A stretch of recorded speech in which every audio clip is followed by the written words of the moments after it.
It's 2024, and there's two things we know for sure. The first is we all should be stretching more, but the second is you're going to be navigating a lot of situations in work life. How do I get promoted? Do my coworkers make more than me? Should I tell my boss his breath smells? On top of all that, you're still expected to network, get promoted, and draft the funniest Slack that your coworkers have ever seen. Yeah, Kayla, you still need to work on that. But do not worry, we're here on Per My Last Email to help you deal with it all. I'm Kayla Lopez, Morning Brew's Director of Consumer Revenue, but I've also been a Director of Content, an Editor, an Equity Research Analyst, and more.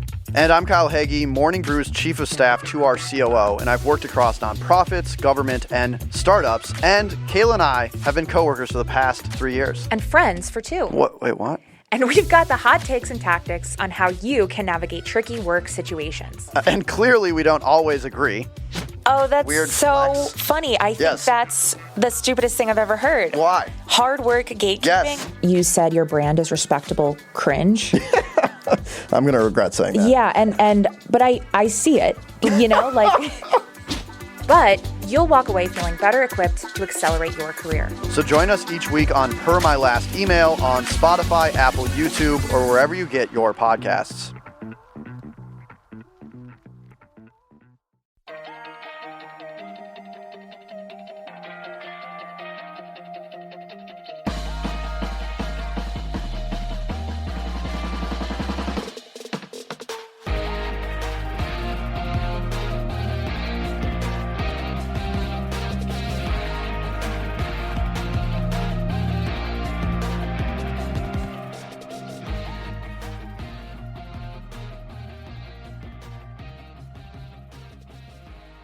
Welcome to Criminality, the podcast that we started because we love true crime, we love reality TV. We were curious about when the two intersect, and boy, do they. Melissa, hi. Hi, Rebekah. How are you? Good. You good? I'm always on the edge of my seat how you're going to start it because it's always That's how takes I a little bit feel. of a turn. It's a journey. It is. Every time, we want to keep it consistent yet fresh. It's hard. Yeah, you're doing a great job. And we have 2 weeks to think about it every time and still. And yet, winging it every single Speaking of fresh, the picture behind you is the opposite. Yeah, I wasn't feeling great. I went for a walk and felt kind of gross to be recording. And I thought, what would make me feel better? And that is PK's teeth. If I stand in front of an old picture of PK's teeth, which were on the show, I'm not making fun of him. They literally proudly displayed them on that Homeless Not Toothless episode, then I look like a shining star in front of it. I don't think I've ever looked better. I'm gonna have to agree. Also, I was not prepared. There is no coffee. There's no amount of coffee in the world I could drink to brace myself for that image. But yeah, no harm in sharing that because PK and Dorit shamelessly showed those befores and afters because that got that service for free. Absolutely. And I'm actually hoping maybe I could get some work done for free just by showing this again. Honestly, no, they'll look at you and be like, your teeth are perfect because they like mine in contrast to that image look perfect. True. In contrast, I'm doing okay. Yeah. I honestly belly laughed at the Homeless Not Toothless scene where none of them could get the name right. Right? It is, I appreciate the point, and it's wonderful that they're offering this service. It is a really amazing service to be able to give. The name is just so tragic. It's all wrong on every level. Who approved it and then kept approving it and filed an LLC to approve it? I feel like that's where the government steps in and says, I don't think this is what you want to do. Or like some donor should step in. I feel like it was the afterthought. It's like, hey, we realize there's this problem and we could really help homeless people who are trying to improve their life and get work by giving them dental work. Like such a great idea. Absolutely. Like the concept makes total sense. Someone's like, oh shoot, we forgot to name it right at the end when they got everything in place. They're like, well, Homeless Not Toothless, because they might be homeless, but they shouldn't be toothless. And no. That sounded like a Jerry Seinfeld bit. You got into that inflection at the end, but that's what it sounds like. It is wild. That's how insane it is. I know. Like, yeah, I wish we could help with a rebrand, but I'll wait for them to ask. I won't chime in. Yeah. They've had enough buzz about them for the moment. I'm sure. Yeah. Well, should we jump right in? Let's do it. Okay. Melissa, I'm going to set the scene. Just imagine Okay. yourself in it. Are you ready? I think so. Yeah. Okay. The year is 2007. You're a hopeful contestant on the UK edition of the business competition reality show, The Apprentice. On this show, you get advice from some of UK's top men and women in business, including one interviewer who is brought on to interrogate you, who is known mostly by his nickname, the Rottweiler. You can probably gather how an advisor on this show might get that nickname. But much like Simon Cowell is to American Idol, so too was PK Hemsley to The Apprentice UK. No idea. Like literally The Apprentice threw me off so much. I should have known it was overseas, did not, but Well, I truly no parsed idea. out the UK into a separate clue. So that was a little tricky on my part, but we opened with PK's teeth because we are talking about PK Hemsley. And before we move on, I do need you to just, it's hard to find his seasons on that show because it's Right. a British production and I couldn't get full episodes, but there are YouTube moments. Not, I don't think his most Rottweiler-ish, but I just want you to, you need to hear PK I need a taste of it. on TV, not on Beverly Hills. Seem very tense. You're like hyper. I am. Relax. I am. Take a seat Well, back, I am chill. relaxed, but don't forget, I've got to come across to you. Calm. You don't have to be calm. I've got to come across to you and justify my points. Okay, so I am up for it without a doubt. This is the way But that you're I am. making me want to sit back, yeah? I'm sit being back, a little relax, bit. relax. Do you think I'm aggressive? Cool. No. Not many. If you take away that unnecessary aggression and the fact that she rarely breathes in, she's actually quite good. Rebekah, how old is this episode? I think that's 2000 and The YouTube clip says 2013, so that's I was going to 9 say years 11 ago. because I don't think it was like posted in the same year that it happened, but I Sure. know he was on in for a few seasons, one year of which was 2011. Looks like a different person. I dare to say PK is aging well. Honestly, I mean, you like to throw this word around, but if we're going to throw Winsome around, current PK versus this other guy, yeah, he's aging much better. Freaking men, this always I happens. was just going to say only men. If you would have just shown me that clip, I don't know that I would have immediately figured out that it was PK. Yeah, it's more recognizable from his voice than his Absolutely, face. yeah. PK was doing well at this time, at least until 2008, when the global market and PK's life kind of crashed. It is time to learn more about who we probably more commonly refer to as Dorit's husband. But it turns out he had a whole life and persona before Lisa and Ken introduced him to us on season 7 of The Real Housewives of Beverly Hills. Now, there's been, as you know, and probably most of our listeners know, a lot of speculation and rumor and chatter about PK and Dorit's finances, right? Their leased house where apparently Boy George lives, their debts. Did you know that? Oh, I didn't know Boy George lived there. Yeah, apparently he lives in their basement. We'll get to it. Okay.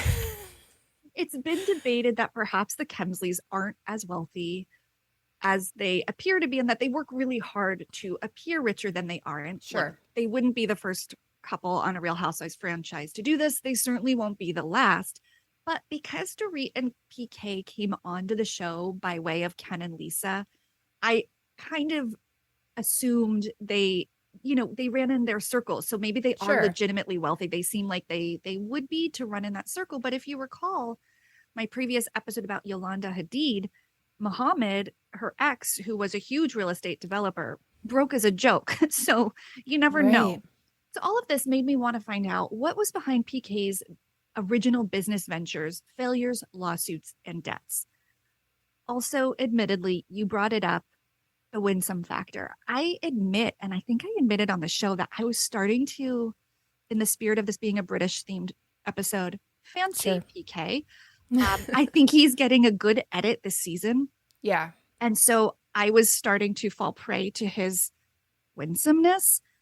So I thought, let me do some research on him to set me straight, hopefully, because you know what Thank you. happens when we start looking into people. Yeah. Usually they're trash. they're trash.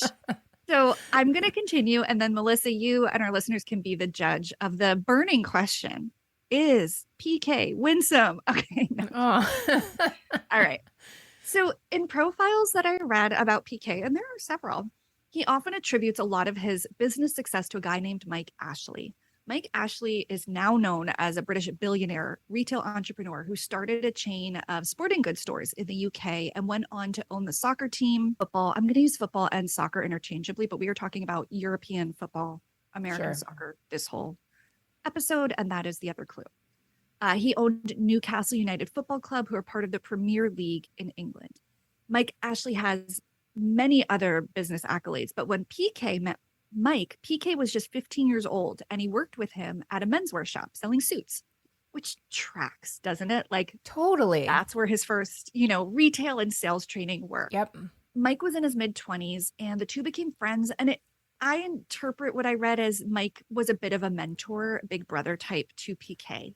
And at age 17, PK left school. And I'm not sure if that meant he left high school and just didn't go on to university, or if he didn't finish high school and just stopped. Right. I'm not sure, but he went to work in real estate, first as a land surveyor, then as a sales agent, and he was good at it. Got his start selling suits, then he went on to bigger and better things. Yeah, yeah. So then he went to join Mike, who had left the menswear shop and was expanding this Sports Direct business. And my understanding is that Sports Direct was a bit like a Sports Authority, or we have Dick's Sporting Goods. I don't know if you have those. We do. Just a large retail store where you get all the sporting goods in one place. So he developed this franchise across the UK.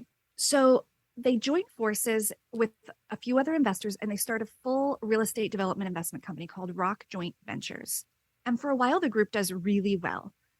PK puts in only 1,800 pounds of his own money. So the other investors were really the ones front loading this business. Right. You need a lot more than 1,800 bucks to start a real estate development company. But he brought something besides capital to the table.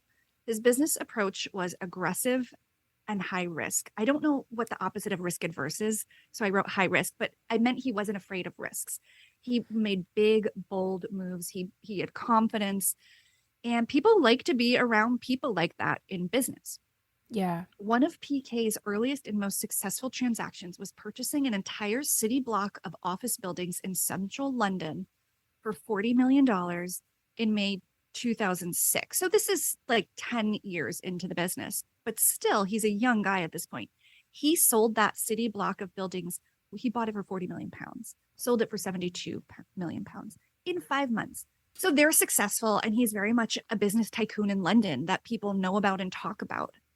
During this time, Mike Ashley was gaining traction in the world of football. And one thing I learned about PK during this is the man loves football, much like my husband. I mean, it's like, the people who love soccer here are just diehards about it, like people are about American football. I don't know. I guess it's no different than any other sport. It's just not as common in America. Right. But when you're from the UK, you follow football and like your town as a team. And then there's like the next level league, and then there's the Premier League, and globally soccer is like the game. Yeah. So PK loves it and he wants to be around it. Mike Ashley became owner of the Newcastle team. And Dan Levy, who was another partner in this RHOBH Ventures, owned the team called Tottenham Hotspur FC, known as the Spurs, which is definitely what we're going to call them. My husband fooled me in this name, and I was like, Tottenham Hotspur, and he's like, Tottenham. I'm like, you're not British. Stop correcting me. Even though I came and asked you.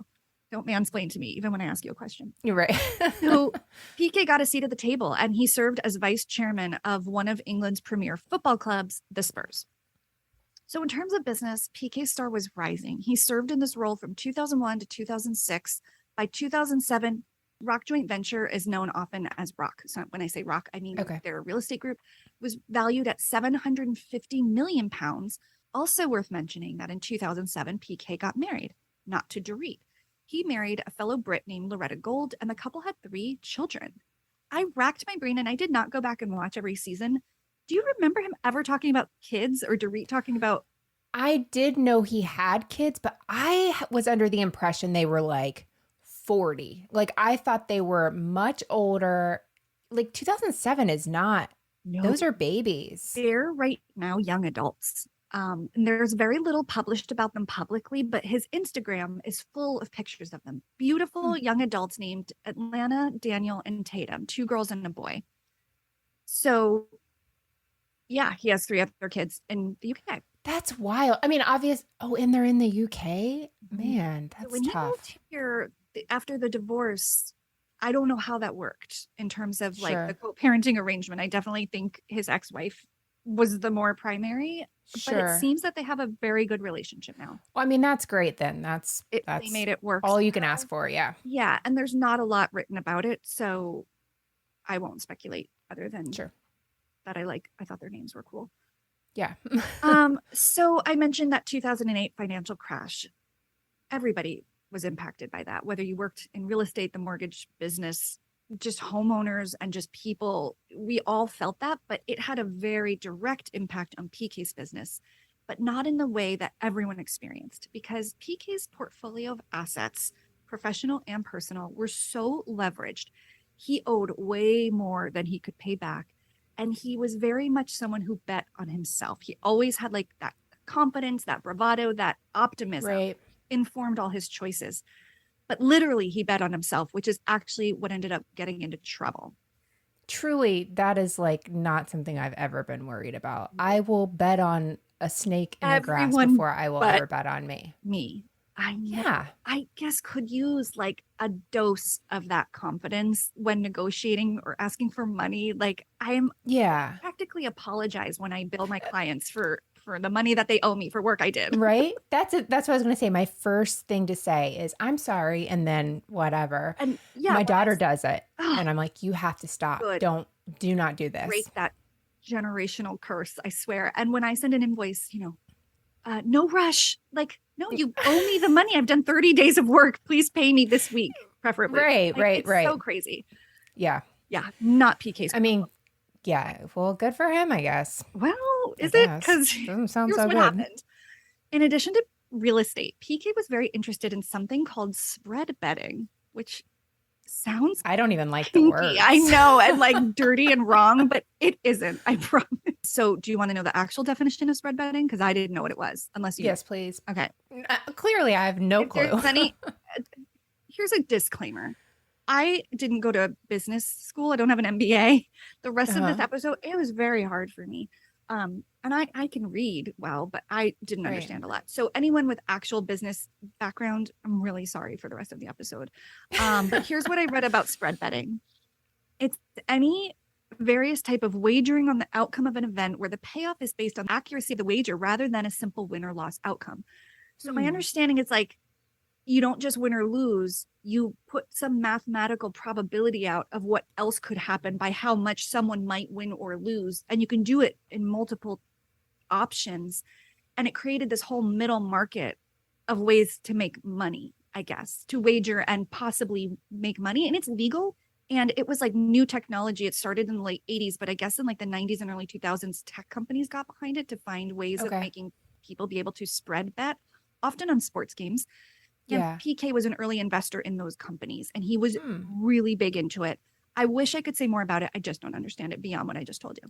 Yeah. Well, I mean, it sounds like, okay, I'm going to bet on the Super Bowl. So I'm not just betting who's going to win. I'm betting what this person's going to score, this person's going to, or this team's going to score, this team's going to score, and how close I am to that gets me more money on my win, right? Yeah. Okay. Yeah. You should go intern for PK. I would rather not. This tracks with his affinity for betting. He was considered a whale at London and Las Vegas casinos. Have you heard that term?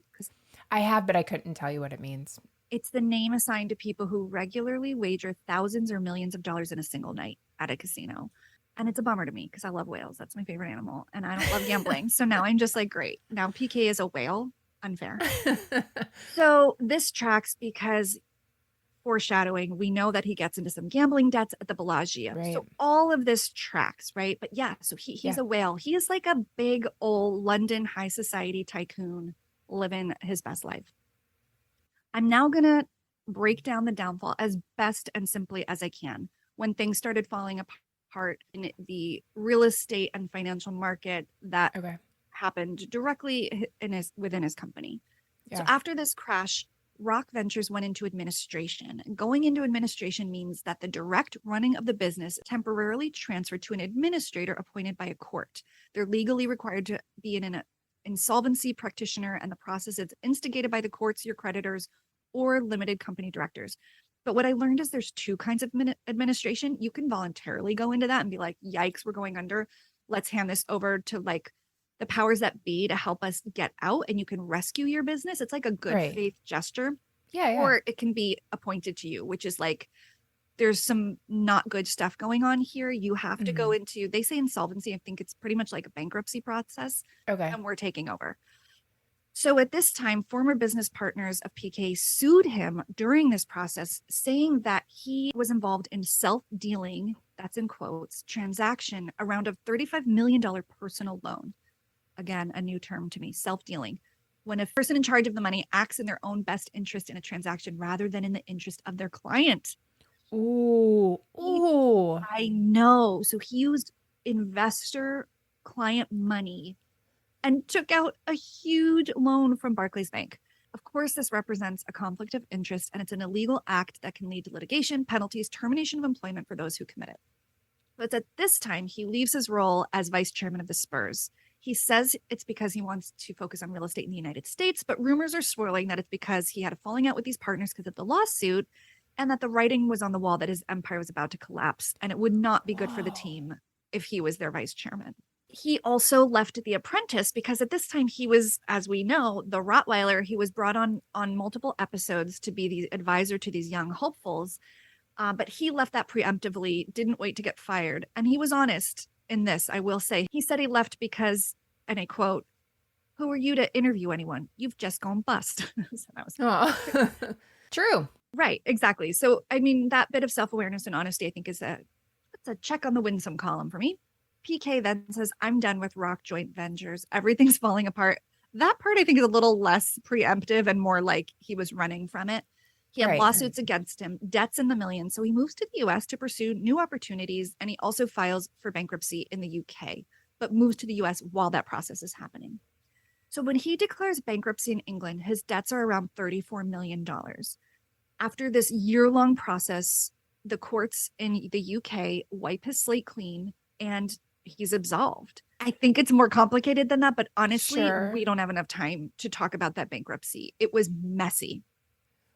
Whoa. Can you imagine though? Like I can't imagine getting myself into that level. Just knowing that I have a balance on my credit card statement every night, I'm like, what can I sell around here to get it all? Like, I hate the feeling so much. I can't imagine $35 million. I also hate that that's absolvable and that you could just move to another country and start new businesses. Right. Like, that doesn't seem fair either, because a lot of us are like trying to creatively find ways of, paying off our student loans and our credit card loans. And like, there is no option of like just saying I can't other than bankruptcy. It just, for that level, it feels like surely there's got to be a little more of a repercussion, which stay tuned. Okay. So he's trying to make things work in New York and LA, but the lawyers representing Barclays Bank of London, one of the creditors that PK had owed money to, said they're a little suspicious of this ruling because he's not living like someone who's bankrupt. So they go back to the judge and they're like, can you look into this? Because he's over there like starting businesses and he has a very expensive lifestyle. They proposed to the judge that PK had significant secret assets in the United States, which PK completely denies. According to the IB Times in the UK, Judge James Peck said, Kemsley was a bankrupt who does not live like one, with ready-to-access abundant free cash. According to the same article, he lived in luxury, including a palatial New York apartment costing, give me a guess. I know I've given you little glimpses. Is this monthly? It's weirdly a weekly rental, but give me the monthly rent, because 4 weeks in a month. So monthly rent. Okay, I'm going to give you a Florida number. If somebody told me they paid $10,000 a month, I would lose my mind. Is it more than that? It's so much more than that. So for, that is here, that would be, I would go to your castle and you would be my queen if you paid $10,000 a month. If that were my budget, because we're looking right now, we would have like a comfortable 16 to 1800 square feet in a safe neighborhood. Like, you know what I mean? Like, it would be nice, but it would not be anything to write home about. Okay. So What do we got? we're talking, well, for some reason they put it weekly, 15K a week. So 60 grand a month in rent. And this is around 10 years ago. And a property in Beverly Hills, Boca Raton, and Hollywood. So they were right to investigate. Yeah. Like, he's not even trying to live low. No, Like, exactly. to stay under the radar. Yeah. So the London courts start going after his U.S. assets because they're like, like, they're not going to make a fool out of us. So everything he's now doing in the U.S. is susceptible in the U.K. So PK files for protection in New York, but the New York courts are like, yeah, sorry, no. You can pay Barclays back with your U.S. assets. So PK is officially now bankrupt in the U.S. and the U.K. because he can't pay it back. So he has to like get rid of all these properties, liquidate, do what people do in that process. Good. I know. So PK is now bankrupt, divorced, off The Apprentice, off the board of the Spurs, but he's in America, and America is the land of second chances. So I want to go to the next chapter of PK's story, the one that comes after Chapter 11, bankruptcy. But first, we'll take a quick break from this week's sponsors. You know that feeling when you find change in your couch cushion, or even better, a balled up dollar bill in your pocket when it comes out of the dryer? Well, imagine that feeling, but better, when you start investing using Acorns. It's so easy to do. Even Melissa and I can do it. And you can believe me when I say that because we have both been happy Acorns investors even before they came on as a sponsor. Acorns makes it easy to start automatically saving and investing for your future. We love that you don't need a lot of capital to start. In fact, that spare change in the couch I mentioned, you could just use that. I chose to round up all my debit and credit card purchases to the nearest dollar, and Acorns takes that money and puts it aside for me to invest. I don't even feel it. But when I check the Acorns app, there's a little pile of money that's been invested for me. It's so easy and such a great way to begin investing that isn't intimidating or prohibitively expensive. If you'd like to start investing with Acorns, head to acorns.com/criminality or download the Acorns app to start saving and investing for your future today. Client testimonial. Compensation provides incentive to positively promote Acorns. Investing involves risk. Acorns Advisors, LLC, an SEC registered investment advisor. View important disclosures at acorns.com/criminality. If you are anything like me, the safety of your home and loved ones isn't just a priority, it's your everything. The problem is old school home security systems take action when someone is already inside your house. Simply Safe Home Security is changing that with its new Active Guard outdoor protection. It's the only home security designed to prevent crimes before they happen. With Active Guard, Simply Safe's 24/7 monitoring agents keep a close watch over your property and actually stop the crimes before they happen. Agents can talk directly to the intruder, sound a light siren, flash lights, and even alert the police. That is what we call peace of mind over here at Criminality. And that's why we trust Simply Safe with our own home security every day. And we want you to have the same peace of mind. Protect your home with 50% off a new Simply Safe system, plus a free indoor security camera when you sign up for Fast Protect monitoring. Just visit simplysafe.com/criminality. That's simplysafe.com/criminality. There's no safe like Simply Safe. So we're getting close to the part where PK meets his one true love. But before that, he tries his hand again at his first love, football, soccer. In 2011, PK announces he's going to bring back soccer team, the New York Cosmos, as their new chairman and president. I don't know how you just, if you self-appoint, I don't know who he knew because accolades and all his wealth signals are gone. So somehow he says, I'm going to resurrect the New York Cosmos. Do you know anything about the New York Cosmos? I don't. Mm-mm.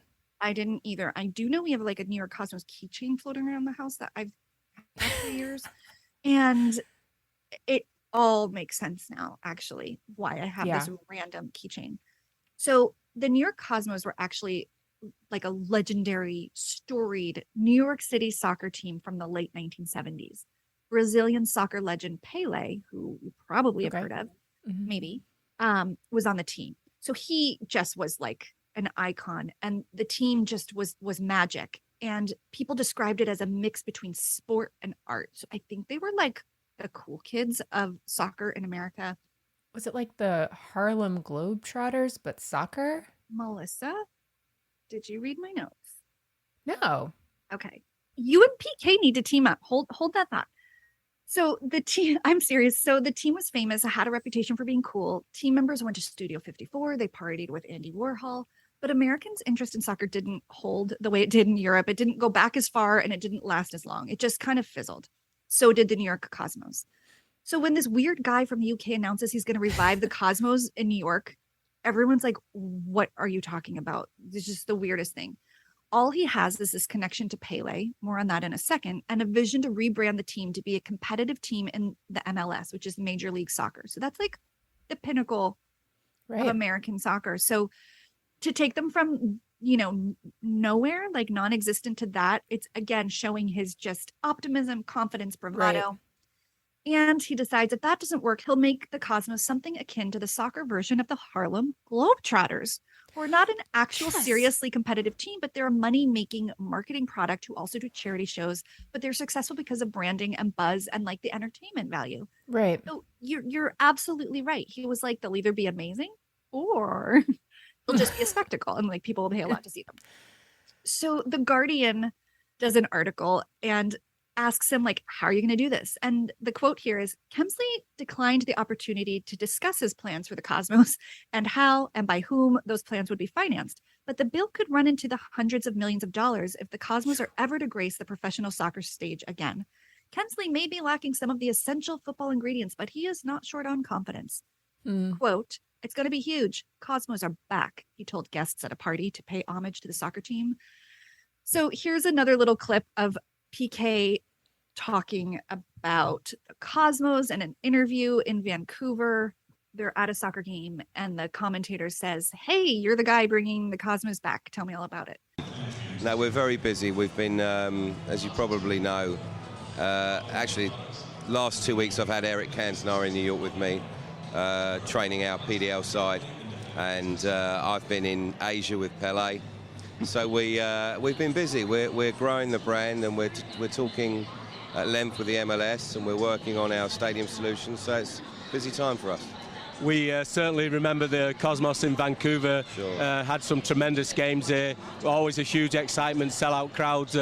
Is the excitement there in New York, the buzz about getting the Cosmos back? No question. I mean, it's been unbelievable, but not only in New York, globally.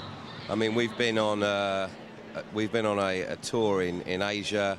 They're excited there. I think we've had something like 1.4 billion impressions on the internet, and both the New York Cosmos and Eric Cantona were the #1 Google tweeting trends when we announced Cantona's appointment, and it's been unbelievable actually. We're selling merchandise already. Okay. I mean, lots of confidence. Lots of statistics he brings out, like talking about we were the #1 trending whatever, and we had 1.4 billion views. Like, nobody's going to go back and fact check that, so you can really say whatever the heck you want to, and I feel like that could have happened there. Especially in the year 2011 when he said something like Google impressions on the internet or something. I mean, it was so like not even like the metrics people were generally referring to. Nobody then was definitely going to fact check. You're so right. And this explains how a keychain got into my house, because at one point I had 3 kids playing soccer in New York City, and I know that team like was hawking their crap at something or partnered with one of my kids' football clubs, and hence this random keychain, which I will try to find and take a picture of. Please do. But this article goes on and says the expert who was talking about like how you bring a soccer team to life was saying that this is basically the reverse of conventional thinking. With the Cosmos, PK's aim is to build the brand and then build the team around it. And the expert goes on to say, this will not be cheap. It probably won't work, but it will be interesting. So I think people were kind of just watching like amused. So that was fun for me. Spoiler, I don't think much happened with the Cosmos. I think they might still exist, but they're nothing like, again, they're just trying to get my kids free merch. Sadly, Pele, who is the soccer legend, and PK named him president of the Cosmos, which did go a long way to galvanize excitement around it. He passed away in 2021, just recently, at age 79. Again, that did not help the more recent status of the Cosmos, but just a note that I didn't remember that he had passed, but that was sad. So PK is now working and living between LA and New York when he meets a swimsuit designer from Connecticut who has an ambiguous accent. That's right. Dorit Lemel, not sure how you pronounce her last name. But it's instant sparks, according to the write-up about their wedding in Wedding Style magazine. He asks her out on a proper date, but Dorit says she can't. They're at this lunch, and like right away, he's like, let's go to dinner tonight. She's like, I've got to go to Hong Kong for business. And he's like, cancel your flight. She was a swimsuit designer, Melissa. I see your doubtful expression. Okay, I'm listening. This gets more and more Dorit. Just wait. He's like, cancel your flight. And she says something. I don't have the quote, but I wrote, my notes say she wouldn't think of it. So I think she said something like, I wouldn't hear of it or something. And but then she remembered her late grandmother's dying words. Her late grandmother had told Dorit that she would bring her a soulmate once she passed. So Dorit, if you can imagine, looked at PK and thought, must be him. I don't know that I'd make that leap meeting PK. It's a big jump. I might say, I'm going to wait a little. Is he the only man that spoke to her since her grandma died? All just like women and children? I don't know. Yeah. So she takes the leap and cancels the flight, and literally it says the rest is history. The couple actually had little Jagger, who we know and love. Yes. Before they got married, and he's in their wedding photos in a little toddler tux, and it is freaking adorable. Their 2015 wedding, again, they have not been married that long, 7 years. Was at the Rainbow Room in New York City, which is an iconic venue. And the wedding was low key and understated. I'm just kidding. It was really lavish. Oh, I was like, that doesn't sound. I like know. it. Super expensive. Art Deco inspired with crystal glass and feathers everywhere. Dorit was quoted as saying, I felt like I was floating outside my body. I was filled with love and completely euphoric. Any guess on the musical guest at the reception? If it wasn't Boy George, I would be shocked. It indeed was. So we can finally get to the Boy George of it all. Yes. Yes. This is really why we're all here. So one of PK's post-real estate endeavors was running a talent management company called Nixie Entertainment. This company still exists, but there is no website. Very little activity on LinkedIn. PK himself has 35 followers on LinkedIn. I dug around looking for some landing page for Nixie. And as far as I can see, his only clients to date have been Boy George and formerly Pele, who has passed. But we did see in a recent episode, he had another musical guest at that, was it the Homeless Not Toothless event, or was it a dinner before that? Melissa Etheridge. Oh, it was before that. It was whatever event happened before Homeless But Toothless. Maybe it was Kyle's birth. No, I thought it was Lisa Rinna something. They had that stupid table. Oh, it was her cousin. It was her beauty lip brand party. Okay. I think this was it. I don't know. Charity, because it was at it could have been house. It makes more sense. The review. Yeah. I bet you're right. Yeah. So I guess maybe Melissa Etheridge. He said he knows their manager. So I don't think he represents her. I think he had a connection to her. No, that was a weird speech he gave too, because it had nothing to do with Melissa Etheridge and everything to do with him. That's in a nutshell. Which tracks. Yeah, exactly. That says everything we need to know. Now, it has been, you said you didn't know this, but it has been casually mentioned on the show, and if not on the show, because I can't pinpoint the episode, in articles that Boy George is not just close with the family, he lives with them. To this, I say, why? What about his career has not allowed him to get his own home? It has also come out that they co-own their home with a co-investor / business partner. Is it Boy George? It has to be. Again, I ask why. I don't know. I couldn't find this information. Right. I got an idea, though. I feel like they need money. Okay. A new show, a sitcom. The Boy Downstairs. The boy is Boy George. And it features the lower level of their modern farmhouse. Lower level. Yes. Okay. So let's continue with PK and Dorit, who are now a joint venture in all of this. Now, PK and Dorit present well on the show. They have adorable kids, a loving relationship, designer clothes, large homes, fancy cars. But PK's financial troubles did not end with his bankruptcy. Dorit continues to work on her swimmer line, which previously, prior to meeting PK, was called Dorit, but was rebranded as per PK to be Beverly Beach. Beverly Beach, darling, which we watched unfold on the show. Now, even that got slammed by a lawsuit. In August of 2018, Dorit and PK were sued by their former business partner, Ryan Dorn, for allegedly owing him $205,000 for his work on the Beverly Beach swimsuit line, which I have to imagine his work was sizable. Yeah. I don't know that, they're churning out those bathing suits. A judge ordered that Dorit and Ryan had to go to mediation in January 2019. The pair worked out their legal matter outside of court, settled, undisclosed. Right. You know the drill. Then there's the small issue of their unpaid taxes reported to be upwards of $1.3 million. I don't know how PK didn't learn. I will give you the first time when you come into money and you're an entrepreneur and you don't know how to like spend and set aside and do your taxes. He should know better by now. I feel like the first rule of fame, like, you know how on Willy Wonka and the Chocolate Factory, that creepy man comes up to each of the kids and whispers in their ear, like in the whatever, and like kind of tells them a secret. As soon as you get your first check, when you're a celebrity or whatever, you need that creepy man coming into your ear and saying, I know an accountant, and you need to listen to him. Well, listen, this is brilliant. This has to happen. Like, get a tax accountant. Like, it is not difficult to get one. It's not nearly as expensive as it's going to be to fix it. I don't understand. Like, I think there's just this like vicious vortex of greed, and like nobody wants to like part with the millions. Yeah, but you're going to have to eventually. Exactly. One way or another, they'll either like take it from you or you can give it to them. Right. And then there's their current mansion. They moved a few times on the show, and I have to say this current house, my favorite of all of their houses. It is pretty dreamy. They just moved into it, but a year later they put it on the market for $9.5 million. They've reduced it to $8 million. Now this is as of the end of last year. I don't know what the current status is, but they could not sell it for $8 million. It was listed for rent at $75,000 a month. So I think they're still there.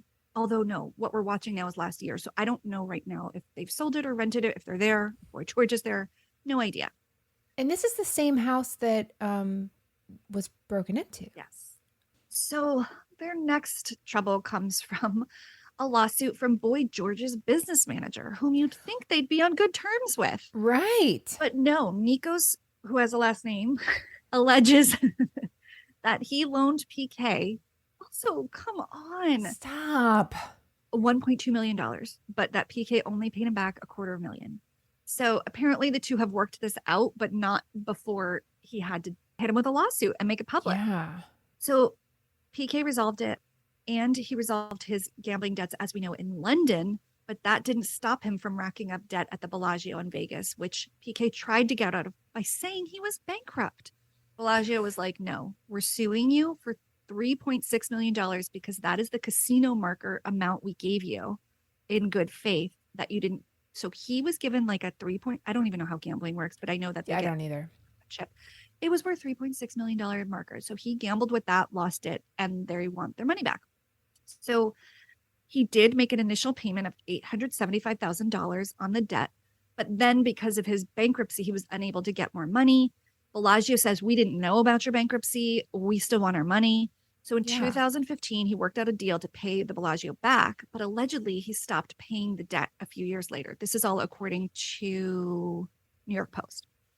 Earlier, just this year, 2022, it was announced that the Bellagio had taken further legal action against PK, claiming they were still owed over 1.7. So whatever he chiseled away out, it was like about half. Finally, PK's lawyer comes out. A lot of months go by, and his lawyer says, Paul Kemsley and Bellagio have resolved their differences. Bellagio is looking forward to having PK and Dorit at the Bellagio soon, and PK and Dorit are looking forward to enjoying all the Bellagio has to offer. End quote. Wow. Whoa. Tell me. No, Joey from Blossom. That's a Joey from Blossom. Whoa. I mean, I guess it's good rep. I don't know how to feel about any of that. I cannot imagine living my life being $3.1 million in debt and then like having Dorit pose like this against a window in head to toe designer wear. I'd be like, we are selling all of this. I know it's not as bad as Erica Jane, but it's really close. Like it's in poor taste. Still gross. It's not criminal. Well, actually, if they owe creditors, it might be. To me, what's so audacious about the lawyers, I mean, lawyer's going to lawyer, the spin on this is like, all good. Bellagio can't wait to have them, and they can't wait to go back. If it were me, I would never step foot in the Bellagio again. Never. So I wouldn't even embarrassing. go in the same state as the Bellagio. I Right? just Like- would be terrified. It would be humiliating. No Vegas. Like, that's over. Oh my gosh, I know. that's so much. But what is your intention? Just to show off and say, I have this $3.6 million amount that I can bet and hope it works out? Because that is wild to go in. I don't know. I was always told to not like spend money I don't have. Yeah, I'm still paying student loans from when I was 20, and I'll be paying them for 5 more years. So I haven't always done that, but it is wild to me in those kind of numbers to do something so stupid as gambling. You know what I mean? It's not like he wasn't investing in anything. But I really, this is a the lot. feeling I get is it's all about pretense. Like you said, I think Totally. he was good for it, and that matters to him, that he's good for that amount of like a good faith gesture. Right. The thing is, he's not like at Yeah. all. That's kind of on the Bellagio. But so now PK has mostly sorted out lawsuits and debts, but as any Real Housewives of Beverly Hills watcher / listener of this show knows, there is more to this story. This is when we get into the more criminal side of things that are very recent. This season of Beverly Hills opened with the shocking home invasion of Dorit and PK, and I'm fairly confident our audience will be familiar with that story. But for anyone who isn't, the brief rundown is October of 2021, 3 men entered PK and Dorit's home around 11 p.m., broken through windows on the first floor. Dorit did not have their home alarm on, and they came up to Dorit's bedroom, held a gun to her head, and demanded jewelry, bags. I mean, just honestly, the season opened with this episode. We talked about it.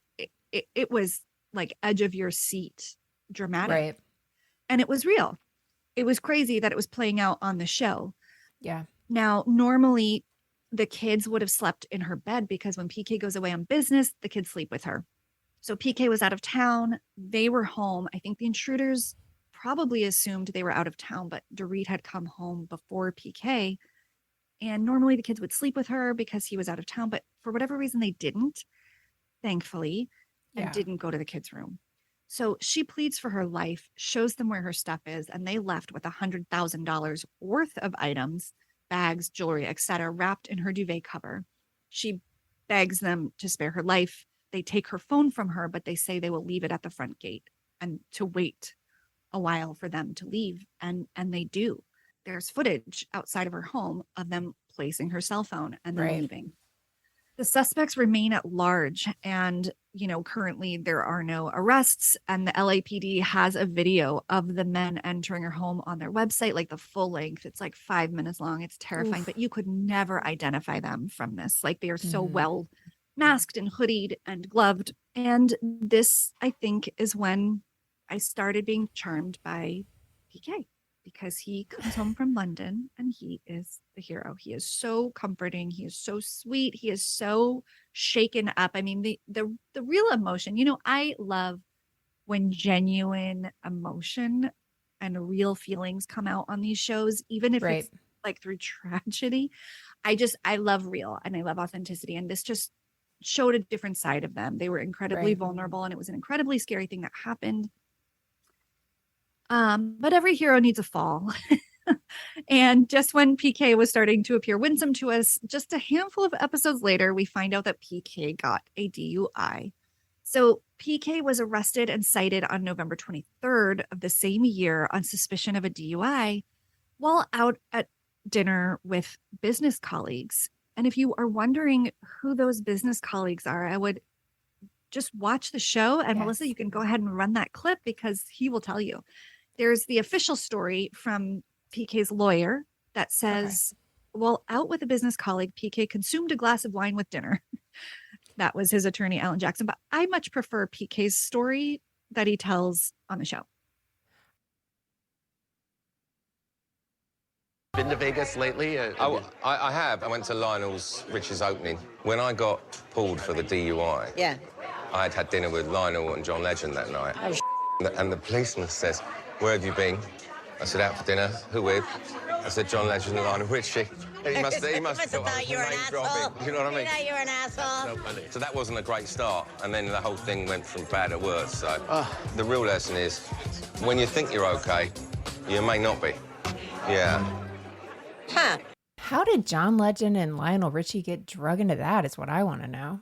I know. I blame Boy George, I guess. I don't know. But boy, did he love telling that story. And was it low-key shady of Rob to be like, have you been to the Bellagio lately? Or did he say Vegas? He said Vegas, but I loved it. Rob knew what he was there to do. Yeah, he knew. right? I actually love Rob and Crystal together. I think they're great. Great couple. Yeah, total sidebar. Just when she was talking to him about her eating disorder and the girl's response, and his face, his look of like concern for her was so sincere and not self-aware that he was on television. I could tell. And again, that's what I'm here for, seeing those real moments. I like them too. So I don't know. There's a lot of talk about PK's DUI. To me, it like smacks of privilege. Like they gave him a ride. They did the test after time lapse. And then it is such nonsense. Like he was not treated the way many people, particularly not white, wealthy men, would be treated in the same situation. Right. So you might be wondering, where do PK and Dorit go from here? They've cleaned up the worst of their financial messes, not all, but close. And literally, I wonder where are they going to go, because they got to move out of that house. I was shocked to read a 2022 article from earlier in the year in House Beautiful magazine that said the couple is London bound to film a new TV show. I haven't heard this anywhere. No. So I don't know if things have changed, but according to January 2022 House Beautiful, they're going to film a new show called Selling Super Prime, which is described as an intoxicating mix of super luxe properties, rich reality, and cutthroat competition. PK is quoted as saying, after 12 years out of real estate, I feel the time is right for my return to an industry and city that I love. When the credit crunch hit, I lost the business it had taken 15 years to build. I had no choice but to file bankruptcy and start again. The USA loves a comeback story and afforded me that opportunity. Now it's time for me to share my knowledge, help the next group of young, aspiring entrepreneurs right here in the UK. Get over yourself. Like super prime literally sounds predatory. Like, I don't know, super prime, subprime. It's just. I immediately thought Selling Sunset, like it's a Selling Sunset spinoff or something. Please don't make us go through that. That's what they're going to make us go through in London. So in closing, a la Carrie Bradshaw, I had to wonder. I don't know what year Boy George and PK met, but is it possible that the lyrics to his song, Everything I Own, were about PK? If you don't remember, I would give everything I own, give up my life, my heart, my home. I would give everything I own just to have you back again. Yeah, so that's the very long story of PK. I truly knew about 1% of that. I definitely didn't know how those two met. And I didn't know his kids were so young. I know. I guess I just thought he was quite a bit older than Dorit, like decades older than Dorit for some reason. But seeing all this video and stuff, I'm like, there's no way. He just has gray hair. 55, which isn't that old. I mean, my husband is not far behind him and looks sorry, but a lot. Yeah, no. You're good. Okay, so he still could have had kids whenever he was 18 or whatever. So that's kind of what I thought. 35. Yeah. He does seem older than that. And his youngest, I think, is only 18 right now. So again, this happened in quick succession, like the marriage, the 3 kids, the divorce. It was, like 8 years or something. Yeah. Oh, wow. Those two things. Super interesting. I mean, I truly had no idea about anything in his past, including the Boy George connection. I honestly thought he had always been in music. That was my understanding because of the Boy George and how he always talks about Boy George and Melissa Etheridge and all that. So I assumed he had been some big shot producer in the UK. No, he has this random talent agency, and the one connection is Boy George, which there has to be a story as to how that even came to be. I couldn't find it, but you didn't know a lot, but you made some very accurate leaps, like the way you think like PK. I hate to say. Okay, take that back. I'm just kidding. I have to say there were many times during my research that I was like, I think my biggest fear might be that I am like him. in some weird ways. I don't have that confidence, but I do have like how could I market this, or like what is the brand angle? I do have a little bit of that, but I like to think it's built a little bit more on substance and like something that actually exists. Yeah. Well, skip the brand part because they are big homeless, not toothless people. So right there, their branding is a little screwed up.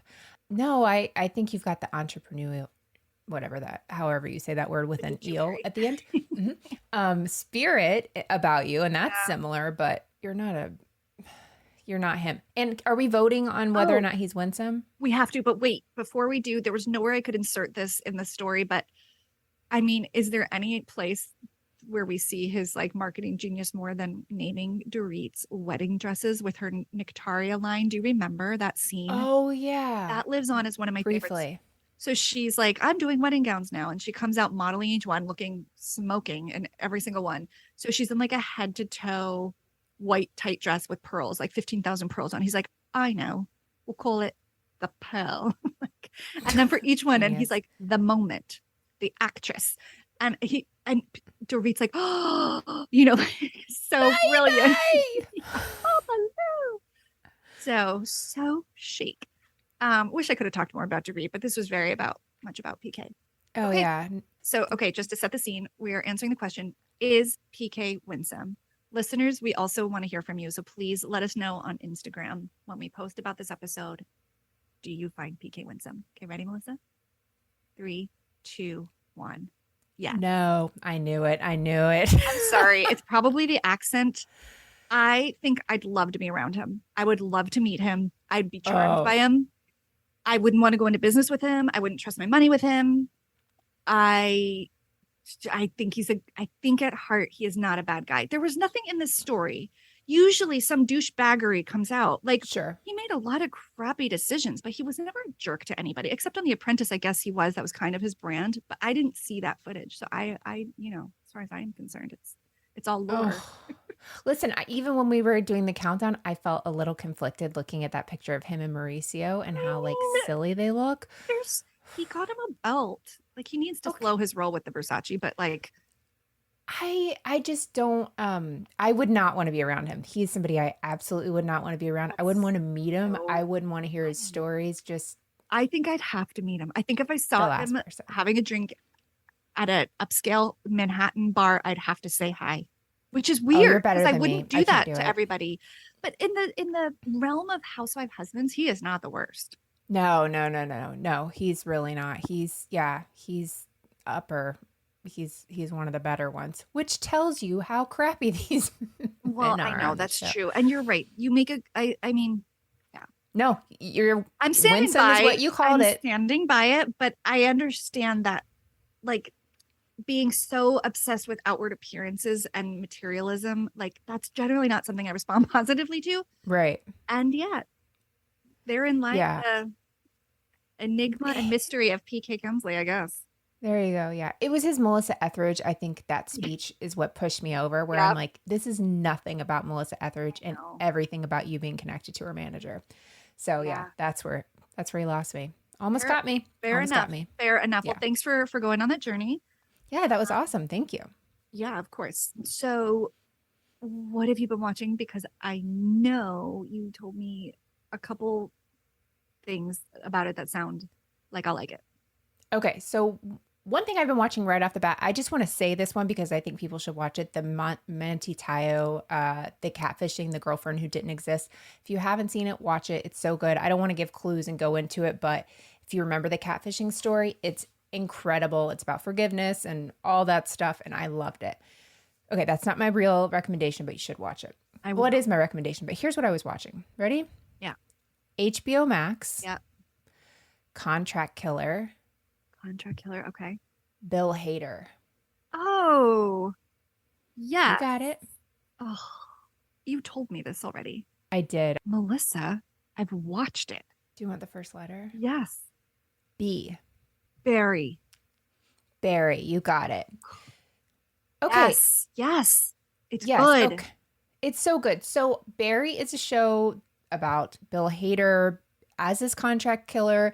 He goes to kill somebody in this acting class and realizes he might actually like acting, and decides to become an actor, which upsets the person who has him, doing these contract killing. The side characters on this show are so hilarious. There's one guy in particular, and I don't remember what his name is right offhand, but truly like LOLing the whole time. Like he sends a text message to Bill Hader about somebody he was supposed to kill, and it said, "He's dead. Congratulations." And you know how on text messages when you write happy birthday and the like things shoot off? The confetti. That's literally the message that Bill Hader gets, and just like it's so funny. Number one, if you've been watching this show, I'm angry at you because you didn't tell me about it. Not you, just listeners in general. I'm fighting listeners. But I had started it before, and I think just about everyone I know had at least tried one episode and just didn't stick with it. Mm-hmm. If you can keep going, because even the first episode on a rewatch was not bad, but for whatever reason, I just wasn't into it when it started, and I burned through those 3 seasons. It is so good, so funny. The last season's kind of dark, but it's incredible. What a brilliant concept for a show. Right? So funny. And to me, like the actor who pulls that off is key, and he is perfect. So good. It started, but I was already like knee deep in something else, so I didn't stick. Yeah. I will absolutely go back to it because I did find it really weird and funny, and I like the girl from acting class. Oh yeah, quintessentially the girl from acting class. I was wondering how you felt about all the characters that are in acting class, because it seemed, I mean, it pokes fun at itself. Painful. The tropes are just so accurate. Yeah, I loved it. And Henry Winkler's in it. He's amazing in it. Yes, he is. Yeah, if you've ever thought about trying it, you absolutely should. And it is so funny. And there's 3 whole seasons to watch. It gets kind of dark, but really good. Didn't realize there were 3 seasons. That's exciting. No, that's really a good one. Good recommendation. And also Dax Shepard just brought up that documentary, The Girlfriend Who Didn't Exist, or The Ex-Girlfriend Who The Girlfriend Who Didn't Exist, I think. Girlfriend Who Didn't Exist, and raved about it. And then you did. We talked about that offline. So 2 people I trust very much. Thank you. On Netflix. It's amazing. Netflix. I'm definitely. He is amazing, I should say. Yeah, he sounds incredible. I mean, Dax was gushing about him, just like what an upstanding human. Oh yeah, he went through so much and still offers forgiveness, so it's pretty incredible. Okay, well, I'm gonna follow your lead and just not do the clues because I don't want to get into this show because it's so sad and so heavy, but so good. I'm watching Dope Sick on Hulu, and I cannot recommend it more highly. Michael Keaton, Rosario Dawson, Peter Sarsgaard, and it's about the opioid crisis that began, in the 90s through now, in different regions. But there's like 2 stories going on. There's like the personal stories of people's like injuries that lead to the painkiller, that lead to the addiction and the fallout of their life, coinciding with the Department of Justice going after the pharmaceutical company Purdue to take the company down. So it's like both like a legal drama and this like heart-wrenching personal drama. Oh, I think it's like required watching, honestly, because this is such a huge issue.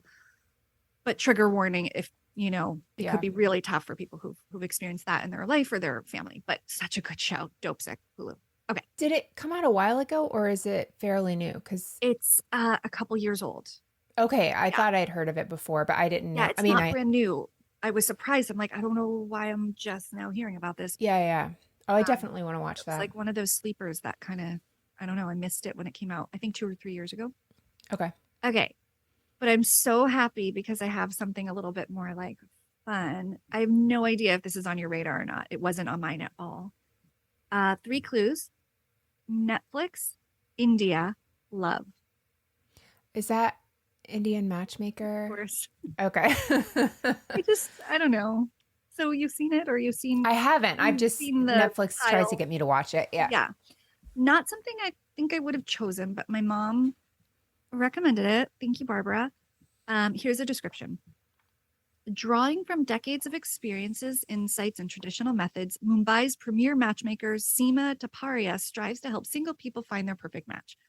So what I like about it is that it is a reality dating show. Sure. But it combines like the history of India and arranged marriage with the modern preferences of these young people who want to meet and approve of the person they're going to marry. So it's interesting because it explores the tension of arranged marriages, but it's very much like it comes down on the side of like a lot of families are participating in like a hybrid version of it currently, where they're not just arranging it. So families are actually coming together and hiring Seema, this amazing matchmaker woman. Like she's carrying the show. Okay. And she's got this great way with the younger generation, and she's setting them up on dates.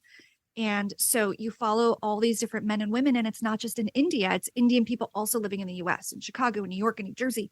So it's really cool because it goes from the US to India. So it's gorgeous because everything in India is just like so vibrant and it's shot really well. It's kind of like it's like Bling Empire in India. Like it's just pulling out all the beauty of a culture. And I'm really enjoying it. It's wholesome. Like I know we all love a Love is Blind and those, but these are like really, for the most part, they seem like really decent people. I'm only a few episodes in. I just started it again. My mom just recommended it, and I was coming off of Dope Sick, which is a weird choice of word because coming off of watching the Hulu original Dope Sick, or was it a Hulu original? I don't know. Yes, it is, I believe. So it was a really nice palate cleanser. Yeah, and I recommend it. Nice. I do want to watch it. It's one that, because this isn't its first season, right? It was another. No, it's season 2. And I should say I started with season 2 because my mom did. So I just like jumped in so I could talk to her, but it's following some people who like trailed over since season 1. So I do need to go back, but you could totally pick up in the current season and be fine. There's like one woman who's pretty annoying and you kind of love to hate her, but otherwise everyone's pretty likable. Yeah. In not a boring way. Sometimes that's just boring. It's not. Sure. Yeah. Oh, that's good. Yeah. I agree. There's enough. Oh, awesome. It's just unique enough that it's interesting. So I'm enjoying Very cool. it. Yeah, I want to try that too. I definitely want to do Dope Sick. Oh. Because I just remember hearing about it, seeing it, and then for whatever reason, once they take it off the rotation, I forget about it. Also, I heard about it through Armchair Expert Dax and Monica were talking about it. Oh, okay. So happy to plug them twice because they really need to grow. They need it. Your audience is so tiny. But the other person that's in that's incredible is the girl who was in Believe Her on Netflix. Did you watch that? I saw the thing. I didn't see it though. She's this young actress, just so good. But it is heart-wrenching, this show. Just full warning. Yeah. Well, let's talk about the next episode of Criminality. Okay. So I would like to preface this by saying, 2 weeks ago, swing and a miss. Scott Stapp, turns out no one gives a crap about him. I'm very well aware now. By not saying anything, you guys spoke so much. So next time, do I have a show for you? Oh, I feel like this is the one for me. All right, you ready? Yeah. Here's my 3 clues. Okay. First one, multiple. Second, Ed Hardy. I know. Third, DJ. Oh, I am so excited. I know. I think it'll be fun. Oh, don't get me started on Ed Hardy. It's like Carson Daly for me. Oh, yeah. Oh, I heard on a podcast the other day, somebody was like, how do you like Nashville? And he's like, well, Carson Daly's doing some kind of show here with Blake Shelton. And now I hate it here. And I was like, oh, that's got big Rebekah energy there. Absolutely. I cannot wait for this. Yes. I can't believe it hasn't come up on my list earlier, but I needed a redemption one after me and Scott Stapp and missing the mark on that. So I'm excited. Coming hot next episode. I love it. Well, look, I've had a couple that were not fan favorites, shall we say. Do not try to comfort me. I need to sit in this. I know. Sit in the discomfort. So I don't do it again. How nice are our listeners, though? They wouldn't dare write, not my favorite, this sucked. They just don't Melissa, write. what were you thinking? Yeah. Like, I didn't care about them then, don't care about them now. Right. What's wrong with you? Take the Florida out of this show. They didn't do any of that. No, we have the nicest listeners. For sure. And so, hey, if you are a nice person and like our show, you can definitely leave us a review on Apple Podcast or wherever you listen.